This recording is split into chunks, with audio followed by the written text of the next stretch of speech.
So I'm back, as promised, with another video. I hope people are at least looking at my video, taking heed to my video. Once again, in repeat. Excuse me. Oh, I look bad. Oh.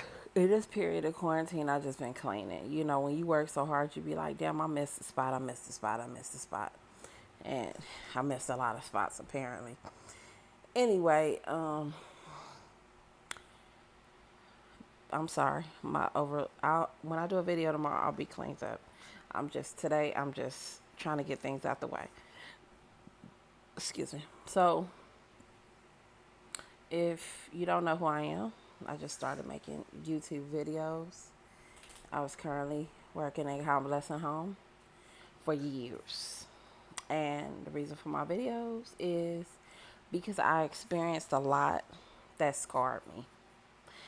And I felt like me staying in this field would help me change things. And, you know, you can't teach people compassion when it comes to human life. They just either have it or they don't. So, that being said, so I sat up there and I was thinking about it like, you know, it takes so much to get across to people and let people know stuff about, especially their loved ones. So I felt like maybe my videos would get to people and enlighten people, and you know, you guys can share it or however it's done. I don't know. But hopefully this will get across to everybody. You know, people that needs to hear it. People that have loved ones in nursing homes pertain. You know, I had my mother was in here in a nursing home before she passed, and the stories I heard I didn't believe. My grandmother was. Her wrist got broke, and she said that she was restricted to go to the bathroom, which was one of her dignity rights, and she was pushed, and her wrist was broken. And I didn't believe it. I felt like, you know, people were confused. I didn't know rights and the wrongs, but dignity is dignity. I don't care how old you are. So I took two videos to express certain things. These are not horror movie videos. This is just things that happen in convalescence, per se, that a lot of families don't know about. We often say it's neglect or whatever, but I'm not going to say any names or where I worked at, or, you know, I'm just telling you stories of what really happens. So, every day, well, I'll try to do every day, I'll come with a different video over years and years of experiences. Uh, so today I think I put 3 videos out. So let me get started with this one. So there's so many. I'm just thinking. Okay, now let's do this one. I said, well, we're going to go from current to old. Okay. As we get older, it gets more graphic. So I have to find out if it's stipulations on certain things I should say. But let's go from the current. So years ago, it was not allowed, or they removed the fact that you can use restraints in private sector, convalescent homes, long-term care facilities. Restraints only are supposed to be used in a hospital. A restraint in a convalescent home can be 2 bars on a person, and let them, well, they're not able to get up, tucking their blankets in tightly in a bed. Let me see, just holding them down. You know, whatever restraint is, that's pretty much what it is. To restrain a person, take them from their dignity, all that falls together. So in this particular case, in each convalescent home, mostly in a sector, there's probably 2 to 3, depending on the convalescent home setting. If it's a rehab or if it's a long-term care facility, there could possibly be 3 patients in each room. If they are in a private room, it'll be 1.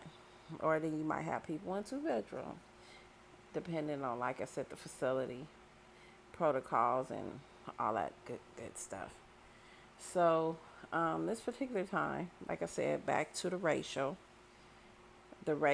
in convalescent home from one CNA to patient ratio can go anywhere, especially if they're short, um, from anywhere from 15 to, at one point, I even had 32 patients.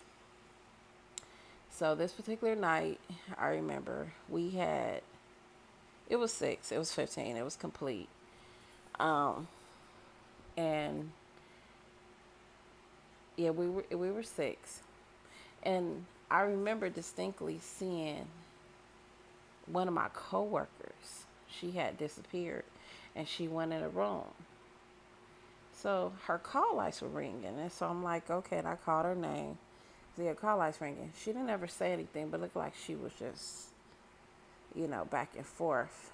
So I seen a charge nurse get up and walk into the room that she was in. And they walked out with this odd look on their face. So I never questioned it because, when you work in a convalescent, they want you to stay near the station. Well, I don't know this particular place. I want you to stay in the station, near the station, so you can be found in case the patient needs you. People will call lights or whatever. So her call lights is going off. So, I managed to answer a couple of them. But then after a while, I was like, you know what? I don't know what she's doing. But I kept on seeing her and the charge nurse go back into this particular room. So in the process, when you're at a convalescent, through the night you hear all kind of screams and holler. People in pain. You got Alzheimer's patients. Whatever. And I said, okay, they're going in and out the room. So I heard a noise. And I said, what's going on? So she was like, oh, I have a patient. My coworker was like, I have a patient that's very combative. And he's fighting me. I said, what did you ask? Did he get all his medication? She said, yeah, the charge nurse been in there a couple of times. So I said, oh, so at times we rotated or times we were short. I know it'll be times I'll probably have our assignment. So I walked in a room and I looked. The man was just laying in the bed. He was comfortable. He was covered, which was distinctly kind of odd, but, I didn't go through it. His neck was covered all the way on down, but he was laying in the bed and he was just looking up. So the charge nurse walked in and said, oh, you in this room? I said, no, I was just coming to see who the patient was. So when I walked out, I heard her like whispering like psst, to my other coworker, which is the CNA. So I went about my business, and it was like about 3 o'clock. I clocked out. So I clocked out, took my 30-minute break, came back, and at 3:30, she went and took her 30-minute break, but I seen a charge nurse going in and out the room. So I'm like, why is she making it a point to go in and out this room, but she won't help anybody else? I didn't pay no attention. I went and did my thing. So the shift was always almost over, and it was over. I clocked out, went home. So the next day I came back, and I had overheard in the hall, because I used to speak to the people from 3 to 11 shift, because we worked 11 to 7. I said, they was talking about a patient being tied down to the bed. And I said, what patient? And they was like, the patient was tied down to the bed, and they complained that it was 11 to 7 shift. And I said, when was this? They said yesterday. I said, well, what room? Said the room. I said, But I had seen something strange. Like I said, I never witnessed the patient being tied up, but I did see him severely covered. So I was like, And I kept it to myself. I didn't say anything. I was like, I didn't see anything. So I wouldn't know.